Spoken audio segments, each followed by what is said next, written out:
Hello everyone, continue करते हैं chapter audit and auditors, जो कि है chapter 10 of the companies act 2013। इसमें सेक्शंस कवर होते हैं 139 से लेकर 148 तक।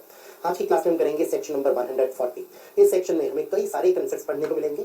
बहुत अच्छा होता अगर लॉ मेकर्स इनके एक सेक्शन ना बनाकर कई सारे सेक्शंस बनाए होते, जिससे कि हम इजीली कहते हैं इस सेक्शन में कवर्ड है रिमूवल, इस सेक्शन में कवर्ड है रेजिग्नेशन, इस सेक्शन में कवर्ड है change of auditor bye tribunal, इस सेक्शन में कवर्ड है स्पेशल नोटिस का कंसेप्ट। हमने 4 कंसेप्ट्स पढ़ने हैं, पर चारों कंसेप्ट सेक्शन नंबर 140 में है। तो सबसे बढ़िया तरीका तो ये है हम सेक्शन को जब पढ़ें तो साथ में सब सेक्शन का नंबर भी याद रखें, जिससे कि अगर मैं आपको बोलूं कि आप 140 सबसेक्शन 1 की बात कर रहे हो तो आपको मालूम चल जाए 141 में क्या लिखा है। तो सबसेक्शन अगर याद नहीं होगा, सबसेक्शन में क्या लिखा है ये पता नहीं होगा, तो बड़ी दिक्कत होगी। यहाँ भी आपको सबसेक्शन नंबर याद करने होंगे। हम इसमें 4 कंसेप्ट पढ़ेंगे। वो 4 कंसेप्ट क्या होंगे? एक कंसेप्ट होगा removal of auditor before the expiry of his term.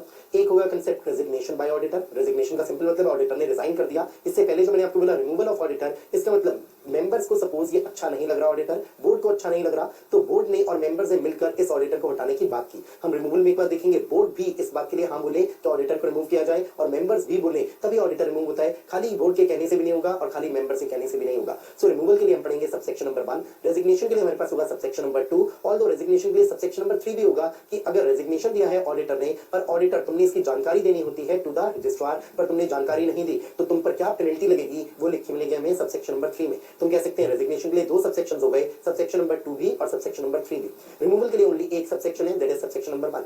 फिर हम एक सबसेक्शन नंबर 4 पढ़ेंगे, जिसमें हम ये बात देखेंगे कि स्पेशल नोटिस दिया जाएगा कि हम चाहते हैं कि ये ऑडिटर जो रिटायर हो रहा है ये रीअपॉइंट ना हो, या इसकी जगह कोई और व्यक्ति ऑडिटर के तौर पर अपॉइंट हो। अब ये क्या चीज है सबसेक्शन नंबर 4 में स्पेशल नोटिस की, इसी डिटेल में डिस्कस करेंगे तभी पता चलेगा। सबसेक्शन नंबर 5 होगा जिसमें ट्रिब्यूनल की पावर होगी कि ट्रिब्यूनल एक ऑर्डर दे सकता है और कह सकता है जो ऑडिटर है ये कंटिन्यू नहीं करेगा, ऑडिटर को चेंज किया जाएगा। तुमने 4 तरीके के कंसेप्ट्स पढ़ने हैं, जिसके लिए हमारे पास 5 होंगे सबसेक्शंस। अब एक बार पहले आपको इस पूरे के पूरे सेक्शन का ओवरव्यू जैसे मैंने अभी बोल के दिया है वैसे एक बार दिखा देता हूं। जब हम इसे देख लेंगे तो हमें समझ में बेहतर आ जाएगा। पढ़ाऊंगा आपको 2 मिनट बाद में, पहले आपको अब शुरू के 2 मिनट में बता रहा हूं ओवरव्यू। Section number 140। हमें इसकी मार्जिन हेडिंग में तो ज्यादा बातें नहीं लिखी मिलती। रिमूवल की बात लिखी मिल रही है, रेजिग्नेशन लिखा मिल रहा है, स्पेशल नोटिस लिखा मिल रहा है। 3 कंसेप्ट्स लिखे मिल रहे हैं, पर एक चौथा कंसेप्ट भी होगा, ट्रिब्यूनल की पावर होगी to order change of auditors. 4 concepts total में होंगे, मार्जिन हेडिंग में 3 का मेंशन है। जो सबसेक्शन नंबर 1 है इसमें हमारे पास कंसेप्ट होगा रिमूवल का। अभी और कोई चीज को नहीं बढ़ते तो ऑडिटर को रिमूव किया। एक बात ऑब्वियस है, जब भी वर्ड रिमूवल आएगा तो पक्की बात होगा before the expiry of his term, क्योंकि अगर टर्म एक्सपायर हो जाए तो हम कहेंगे रिमूवल किस बात का। आप रिमूवल थोड़ी कर रहे हो, इसका तो टर्म ही खत्म हो गया, इसका तो ऑटोमेटिकली वेकेशन ऑफ ऑफिस हो गया। तो रिमूवल जब भी होगा before expiry of his term की बात आएगी। अब आगे हम सबसेक्शन नंबर 2, इसमें आता है रेजिग्नेशन। ऑडिटर तुमने रिजाइन किया है तो तुम्हारी ड्यूटी होगी तुम्हें इसकी जानकारी देनी है टू द रजिस्ट्रार। ये सेक्शन 140 सबसेक्शन नंबर 2 बताएगा। सबसेक्शन नंबर 3 में बताएगा कि अगर जो आपको ड्यूटी दी गई थी ऑडिटर सबसेक्शन नंबर 2 में कि रिजाइन करने पर तुम्हें रजिस्ट्रार को नोटिस देना था, तुमने नोटिस नहीं दिया, तो सबसेक्शन 3 इसकी बताएगा पनिशमेंट। इसके बाद आएंगे हम सबसेक्शन नंबर 4 को करेंगे। ये सबसे ज्यादा लंबा सबसेक्शन होगा, सबसे ज्यादा टिपिकल टेक्निकल चीज इसमें होगी, जिसमें बात करेंगे कुछ स्पेशल नोटिस की बात होगी। अब स्पेशल नोटिस किस बारे में दिया जा रहा है, क्यों दिया जा रहा है, ये तो अभी आपको नहीं बता रहा, जो हम पढ़ना शुरू करेंगे इसे तब करेंगे। इसके बाद में 140 का आ जाएगा सबसेक्शन नंबर 5। मैं बीच में प्रोवाइजोस को नहीं ला रहा। सबसेक्शन नंबर 5 में हम देखेंगे ट्रिब्यूनल तुम्हारी पावर है, तुम एक ऑर्डर दे सकते हो कि कंपनी तुम अपने ऑडिटर को चेंज करो। तुम्हारे पास कंसेप्ट्स कहां पर आ गए? 140 के सबसेक्शन नंबर 1 में कंसेप्ट आ गया, वो हो गया रिमूवल का। आपको ये सबसेक्शन नंबर याद रखने की पूरी कोशिश करनी है। रिमूवल सबसेक्शन नंबर 2 एंड 3 इनको इकट्ठा पढ़ लेंगे। रेजिग्नेशन 4 हो जाएगा जिसमें स्पेशल नोटिस की बात आएगी, और 5 होगा जिसमें ट्रिब्यूनल की पावर है कि ट्रिब्यूनल एक ऑर्डर दे सकता है चेंज ऑफ ऑडिटर्स का। मैं आपको पढ़ाने का क्या तरीका रखूंगा, ये हमारे पास ये कंसेप्ट्स होंगे, मैं इन्हें एक क्लास में आपको पढ़ाता हूं। उसके बाद आप इसे अच्छे से रिवाइज कर लीजिए। फिर एक क्लास में हम स्पेशल नोटिस की बात पढ़ेंगे और एक क्लास में पढ़ेंगे चेंज ऑफ ऑडिटर। तो मैं आपको 140 पढ़ाऊंगा 3 क्लासेस में। अब आज की पहली क्लास में हम करते हैं इस सबसेक्शन नंबर 1 को, साथ में सबसेक्शन नंबर 2 एंड 3 को। इजी से कंसेप्ट है, रिमूवल ऑफ ऑडिटर पढ़ रहे हैं बस subsection number 1।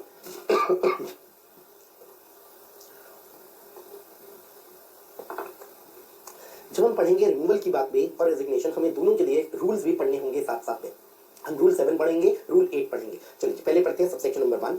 The auditor appointed under section 139 may be removed from his office before the expiry of his term। देखो शुरू की 2 लाइन में कुछ सीखने को नहीं मिला, क्योंकि जो भी ऑडिटर अपॉइंट होता है 139 के ही किसी न किसी सबसेक्शन के तहत होता है। रिमूवल कब होता है? Before the expiry of his term होता है। बहुत लॉजिकल बात है, कॉमन सेंस की बात है। आगे वर्ड्स है only by a special resolution of the company after obtaining the previous approval of CG in that behalf in the prescribed manner.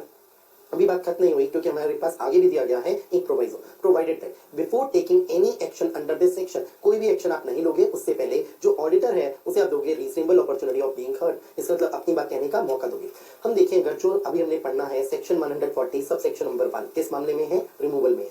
आपको इसमें क्या क्या बातें अभी लिखी मिली हैं, आपको लिखी मिलती है, एक तो हमें पास करना होगा स्पेशल रेजोल्यूशन, इसका मतलब कि कौन पास करेंगे, मेंबर्स पास करेंगे। एक हमें बताया गया शो कॉज नोटिस दिया जाएगा, ऑडिटर आपको अपनी बात कहने का मौका मिलेगा, अपॉर्चुनिटी ऑफ बीइंग हर्ड, उसे बोल देता हूं शो कॉज नोटिस। एक हमें बताया गया सीजी की ली जाएगी अप्रूवल। जब मैं आप लोगों से डिस्कस कर रहा था तो मैंने कहा था मेंबर्स भी अग्री करें, साथ ही साथ बोर्ड भी अग्री करें। आपको भी बोर्ड की बात लिखी हुई नहीं मिली, वो लिख के मिल जाएगी। जब हम रूल्स पढ़ेंगे हमारे पास एक होगा रूल नंबर 7, रूल 7 पढ़ते वक्त हमें ये बात मिल जाएगी। तो अगर मैं कहूँ हमारे पास कितनी है लीगल रिक्वायरमेंट्स, 4 लीगल रिक्वायरमेंट्स हैं। अभी मैं इनकी नंबरिंग कर रहा हूँ, मैं इस नंबरिंग को थोड़ा चेंज करूंगा। चेंज कैसे करूंगा, अगर मैं कहूँ हमारी सीक्वेंसिंग क्या होगी तो सीक्वेंसिंग के हिसाब से नंबरिंग कर दूंगा। एक बात है मेंबर्स आप एसआर पास करो तभी ऑडिटर रिमूव होगा। अगर मेंबर्स एसआर पास कर भी दें, बोर्ड भी अपनी बोर्ड मीटिंग में एक रेजोल्यूशन पास कर दे, तो भी हम कहेंगे ऑडिटर तभी रिमूव हो पाएगा जब सेंट्रल गवर्नमेंट को आप एक एप्लीकेशन दो, सेंट्रल गवर्नमेंट की तसल्ली कराओ कि ये ऑडिटर हमारी कंपनी के लिए सही व्यक्ति नहीं है, इस ऑडिटर को रिमूव किया जाना चाहिए। अभी तो इसने ऑडिट रिपोर्ट भी बनाई नहीं है, तो ऑडिट रिपोर्ट ये बना ही ना पाए, हम इसे रिमूव करना चाहते हैं, कोई नया ऑडिटर अपॉइंट होगा जो कि ऑडिट रिपोर्ट बनाए। तो ऐसी बात आप सीजी को अप्रूवल के लिए, ऐसी बात आप सीजी को कहोगे एप्लीकेशन देकर, सीजी की तसल्ली हो गई तो सीजी देगी अप्रूवल। जब अगर सीजी की अप्रूवल नहीं मिली तो कहेंगे ये ऑडिटर रिमूव नहीं हो सकता। शो कॉज नोटिस दिया जाएगा, ये तो कहेंगे बहुत लॉजिकल सी बात है, जिसको हटाना है आपने उसे अपनी बात कहने का मौका दो, तो वो उसे बोलेंगे अपॉर्चुनिटी ऑफ बीइंग हर्ड दो। 4 लीगल रिक्वायरमेंट्स है, पर अभी हमें ये देखना है पहले कौन सा काम होगा, बाद में कौन सा काम होगा, फिर कौन सा काम होगा, सीक्वेंसिंग क्या होगी। अब अगर देखें हमारे पास लीगल रिक्वायरमेंट्स एसआर है, प्रीवियस अप्रूवल ऑफ सीजी है, साथ में बताया गया इसको दी जाएगी अपॉर्चुनिटी ऑफ बीइंग हर्ड, इसी को मैंने शॉर्ट में बोल दिया है show cause notice.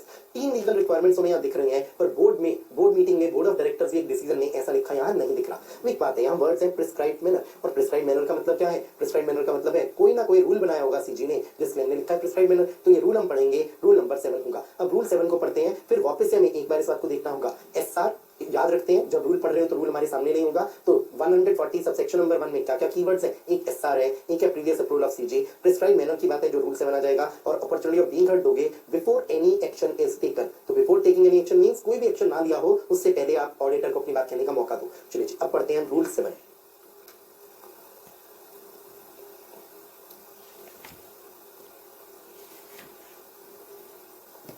Rule 7 martial heading में इसकी removal of the auditor before expiry of his term, बहुत लॉजिकल सी बात है। Sub rule number 1, the application to CG for removal of auditor shall be made in form ADT2। अब ये तो आपका टोटल रट्टे का काम है, समझ ही नहीं सकते, कोई एनालिसिस तो कर नहीं सकते फॉर्म का। And shall be accompanied with fees as provided for this purpose under the company's registration offices and fees rules 2014। तो ये रूल्स हमें नहीं पढ़ने, हमें फीस को पढ़ने की जरूरत नहीं है कि कितनी फीस देनी है, तो सिंपली जो भी एप्लीकेबल फीस होगी।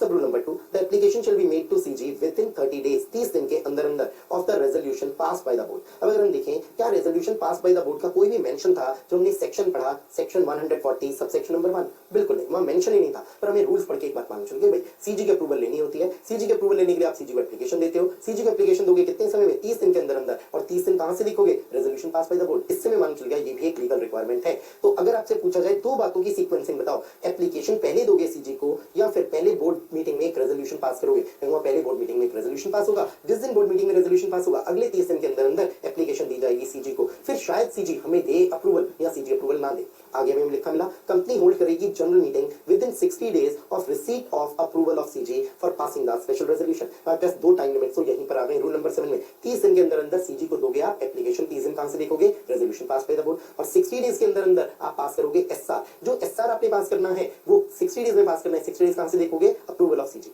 अब मैं काम करता हूं, मैंने 4 लीगल रिक्वायरमेंट्स रखी हैं, मैं इस लीगल रिक्वायरमेंट को अलग से रखता हूं, इसे मैं कहीं टाइम चार्ट में नहीं लाऊंगा, तो मैं कहता हूं एक टाइम चार्ट बनाते हैं जिसमें मैं एससीएन को नहीं रखूंगा, पर मैं इन 3 चीजों को इस टाइम चार्ट में रखूंगा। हम कहेंगे हमारे पास स्टेजेस इस तरीके से बननी चाहिए।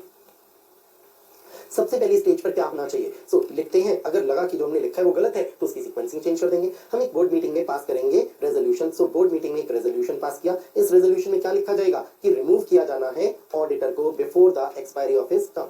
तो रिमूवल ऑफ ऑडिटर की बात के लिए एक रेजोल्यूशन पास करोगे in the board meeting.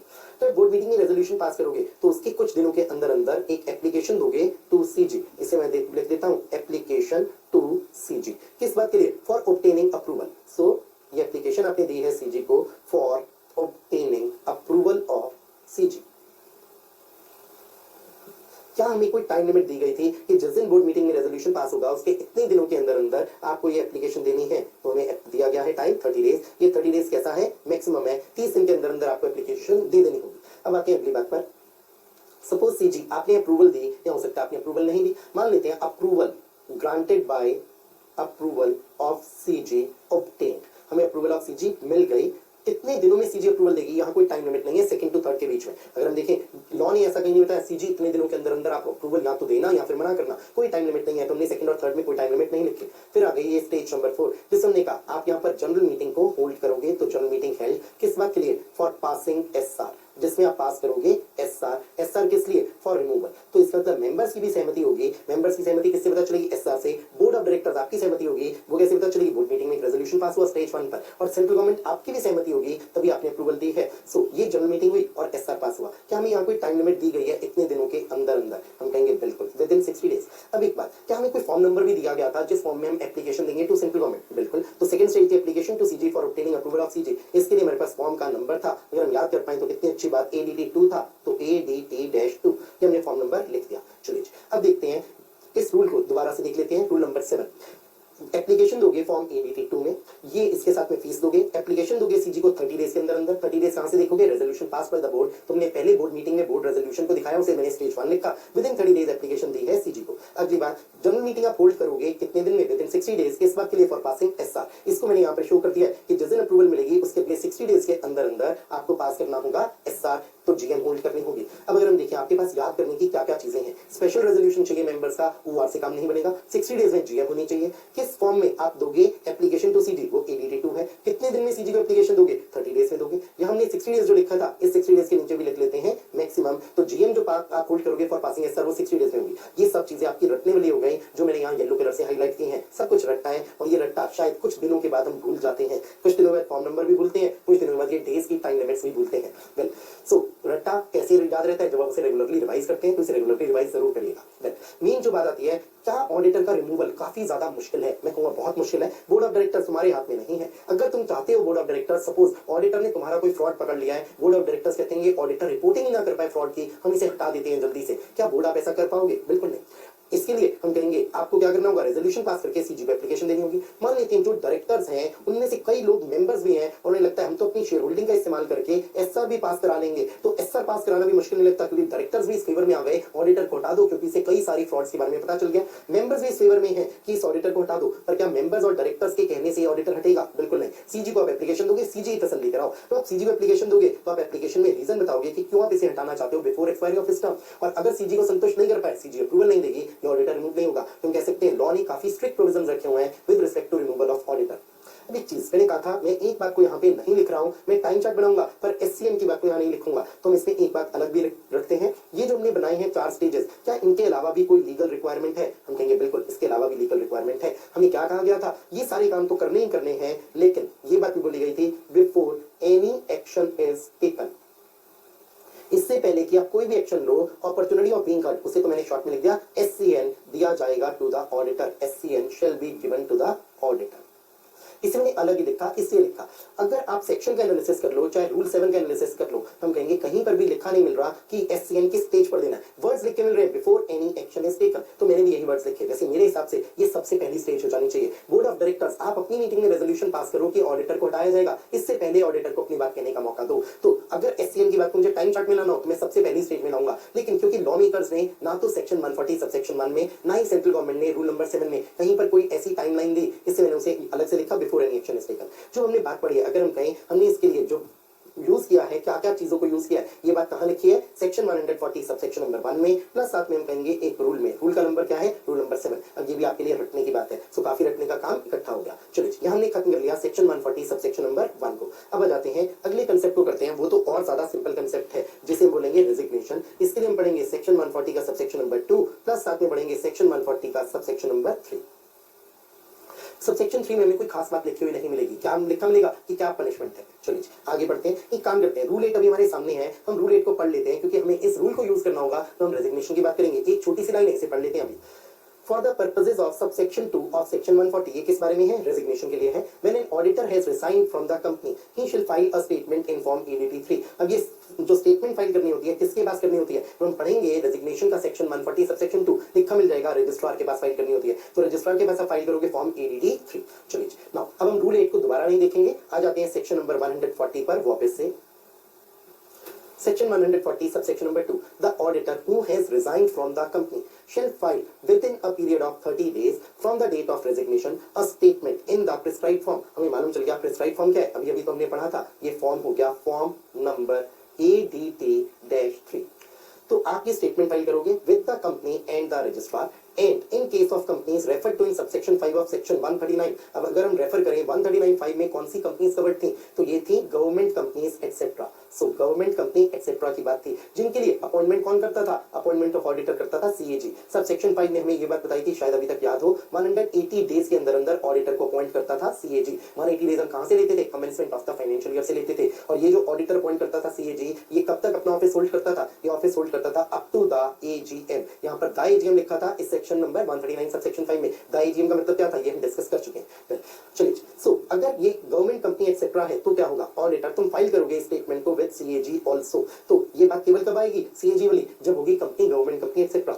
Indicating the reason, इसका मतलब स्टेटमेंट में क्या लिखा होगा? स्टेटमेंट में लिखे होंगे रीजंस, क्या कारण है, क्या अदर फैक्ट्स हैं जो कि रेलेवेंट हैं उसके रेजिग्नेशन के लिए। अब ये बात क्यों लिखी गई है स्टेटमेंट के? अगर हम इसका लॉजिक है, मान लेते हैं आप किसी कंपनी का ऑडिट कर रहे हो, कंपनी का नाम ले लेते हैं, सपोजिंगली है फ्रॉडुलेंट लिमिटेड। अब ऑडिट करने के दौरान आपको मालूम चलता है कि जो कंपनी के बोर्ड ऑफ डायरेक्टर्स हैं वो आपको बहुत परेशान कर रहे हैं, आपको डॉक्यूमेंट्स जो मिलने चाहिए, वाउचर्स मिलने चाहिए, बुक्स ऑफ अकाउंट देखने को मिलनी चाहिए, वो बुक्स ऑफ अकाउंट आपको समय पर नहीं देते, बहुत लेट करते हैं, परेशान करते हैं। अगर आज बुक्स ऑफ अकाउंट देते हैं, आप उन बुक्स को ऑडिट शुरू करते हो, मालूम चलता है बुक्स ऑफ अकाउंट इनकम्प्लीट है, आप परेशान होकर कहते हो कंप्लीट बुक्स ऑफ अकाउंट भेजें, फिर भेजी जाती है, फिर वो कंप्लीट बुक्स ऑफ अकाउंट नहीं होती, परेशान हो गए हो, ऑडिट कर ही नहीं पा रहे हो, आपको लगता है कि मैं ऑडिट कंप्लीट ही नहीं कर पाऊंगा जिस तरीके से मुझे बुक्स ऑफ अकाउंट दी जा रही है। आप कहते हो मैं ऐसा क्लाइंट को अपने पास रखना ही नहीं चाहता, मैं परेशान हो चुका हूं। आप कहते हो जी मैं तो रिजाइन कर रहा हूं। अब अगर आप रिजाइन कर रहे हो तो उसकी वजह क्या है? जैसे मैंने आपको बात बोली कि कोऑपरेट नहीं कर रहा है क्लाइंट, ये वजह लिख कर दो इस स्टेटमेंट में। हो सकता है आपके पर्सनल रीजन है, आपकी तबियत ठीक नहीं है, अब आपके पास जितना काम है वो काम हैंडल नहीं कर पा रहे हो, सुपरविजन नहीं कर पाओगे, अगर एम्प्लॉय से काम कराओगे, आप कहते हो पर्सनल रीजन की वजह से मैं रिजाइन करना चाहता हूं। व्हाटएवर बी द रीजन, आपको रीजन लिखकर देना जरूरी है। आप एक स्टेटमेंट बनाओगे ही बनाओगे, ये मैंडेटरी है, नहीं करोगे तो आगे हम सबसेक्शन 3 पढ़ेंगे, पनिशमेंट की बात आ जाएगी। तो आप एक स्टेटमेंट बनाओ, फॉर्म क्या होगा? एडीटी 3। उस एडीटी 3 फॉर्म में ये स्टेटमेंट बनाकर 3 लोगों को भेजनी होगी, किसी किसी सिचुएशन में 2 को भेजनी होगी। सबसे इंपॉर्टेंट तो है रजिस्ट्रार, दूसरा मैं बोल देता हूं कंपनी, और तीसरा हो गया सीएजी। सीएजी की बात कब आएगी? ओनली तब आएगी सीएजी की बात जब होगी कंपनी गवर्नमेंट कंपनी एक्सेट्रा। आप रीजन बताओगे, कोई और फैक्ट्स हैं जो आपको बताने रेलेवेंट लगते हैं, आप वो फैक्ट्स भी बता सकते हो। चलो नाउ against के आगे subsection number 3 पर, if the auditor does not comply with the provisions of subsection 2, he or it shall be liable to a penalty of rupees 50,000 or an amount equal to the remuneration of the auditor whichever is less। आगे and के बाद भी words हैं, पर अगर हम यहीं पर रुक जाते हैं, इसका मतलब मान लेते हैं जो आपकी रेमुनरेशन है वो है रुपीज 4 लाख रुपीज आपको ऑडिट फीस मिलनी थी। अब कितनी पेनल्टी लगेगी? तुम कहेंगे 50,000 की पेनल्टी लगेगी। रीजन में 50,000 और रेमुनरेशन जो भी होगी कम, लेकिन अभी आगे भी कुछ पेनल्टी को हमने पढ़ना है। तुम कहेंगे 4 लाख की नहीं होगी पेनल्टी, पेनल्टी होगी रुपीज 50,000। पर मान लेते हैं जो आपकी रेमुनरेशन थी वो 4 लाख नहीं थी, वो थी ओनली 40,000 रुपीज। अब पेनल्टी क्या 50,000 होगी? हम कहेंगे नहीं, अब पेनल्टी होगी रेमुनरेशन। सो रेमुनरेशन 40,000 रुपीज की, ये हो गई आपकी पेनल्टी। अब अगली बात, इन केस ऑफ कंटिन्यूइंग फेलियर, और मैं कहूंगा इन केस ऑफ क्या, यहाँ तो कंटिन्यूइंग फेलियर होगा ही होगा, पक्की बात है। रीजन में जिस दिन आपने रिजाइन किया है, आपको रिजाइन करने के विद इन 30 डेज, यहाँ में टाइम लिमिट दी हुई है, आपको फाइल करना था ये रेजिग्नेशन इन 3 लोगों के पास या 2 लोगों के पास, एज द केस में भी। तो अगर 30 डेज बीत गए पर आपने फाइलिंग नहीं की, आपने फाइलिंग किया मान लेते हैं 140th डे पर, तो क्या आपने देरी की है? हम कहेंगे बिल्कुल देरी की है। अब जितने दिन आपने देरी की है पर डे का भी फाइन आ जाएगा, और वो आ जाएगा पर डे रुपीज 500। तो rupees 500 for each day after the first during which such failure continues, तो रुपीज 500 पर डे हुआ। अब हम क्या करेंगे? हम कहेंगे 2 तरीके के फाइन हो गए, दोनों को प्लस कर लेते हैं। अब मैं 2 तरीके कैसे लिखता हूं, यहां पर पहले तो इसको रब करता हूं, एक इसे बोल देता हूं, ये हो गया, इसे बोल देंगे हम ए। इस ए में आप देखोगे लोअर ऑफ रुपीज 50,000 और रेमुनरेशन लोअर हो गया क्योंकि वर्ड्स लेस है। अब आगे हम कहेंगे जो कंटिन्यूइंग फेलियर है उसे मैं लिख देता हूं बी। ये हो गया आपका बी वाला। बी में क्या आ गया 500 रुपीज पर डे का आ गया। अब हम देखेंगे ए प्लस बी का फाइन आपके ऊपर लगेगा क्योंकि वर्ड है एंड, तो ए प्लस बी। अगर 40,000 की आपकी रेम्युनरेशन थी तो 50,000 का फाइन नहीं हुआ, 40,000 का हुआ। जितने दिन आपने देरी की है उसे मल्टीप्लाई कर लो 500 रुपीज से। अब ए प्लस बी करके हम देखेंगे 5 लाख से ऊपर का फाइन नहीं होगा, 5 लाख होगा मैक्सिमम। इसका मतलब चाहे कुछ भी हो जाए 5 लाख से ऊपर का फाइन आपको पे नहीं करना। पर एक बड़ी बात है, केवल एक छोटी सी गलती की सजा है, रेजिग्नेशन दिया था, ये रेजिग्नेशन के देने के बाद विदिन 30 डेज स्टेटमेंट फाइल करनी थी जो आपने फाइल नहीं की है, उसकी सजा हो गई 5 लाख रुपए तक का फाइन हो सकता है डिपेंडिंग अपॉन सर्कमस्टांसेस। ए में क्या अमाउंट आ रही है डिपेंडिंग अपॉन बी में क्या अमाउंट आ रही है। ए में तो कभी भी अमाउंट 50,000 से ऊपर नहीं आएगी, पर बी वाली अमाउंट तो कुछ भी हो सकती है क्योंकि हो सकता है डिफॉल्ट कई सालों तक कंटिन्यू रहा तो 500 रुपीज पर डे हो जाएगा, तो फिर भी 5 लाख से ऊपर का अमाउंट नहीं आएगा। हमने क्या किया है आज की क्लास में 140 सबसेक्शन नंबर 1 में रिमूवल किया है before expiry of term, 140 subsection number 2 and subsection number 3 में हमने पढ़ा है रेजिग्नेशन। चलिए जी, नाउ मैं नहीं चाहता इन कांसेप्ट्स को किसी और कांसेप्ट के साथ मिक्स किया जाए, इसलिए इस क्लास को यहीं फिनिश करते हैं। बाकी बचे हुए सेक्शन 140 के जो दो सबसेक्शंस है 4 एंड 5 उन्हें करेंगे अलग से। सो आप इन्हें रिवाइज करिएगा, इन पे कमांड बनाइए।